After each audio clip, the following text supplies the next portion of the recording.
Să vedem, doamnelor și domnilor, noi manifestații în Serbia împotriva președintelui Aleksandar Vučić.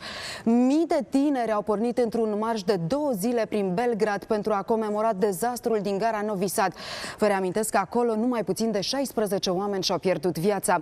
Tragedia a declanșat de altfel proteste de amploare, iar oamenii au acuzat executivul că este unul corupt. Ministerul Român de Externe a emis și o avertizare de călătorie pentru cei care merg în Serbia.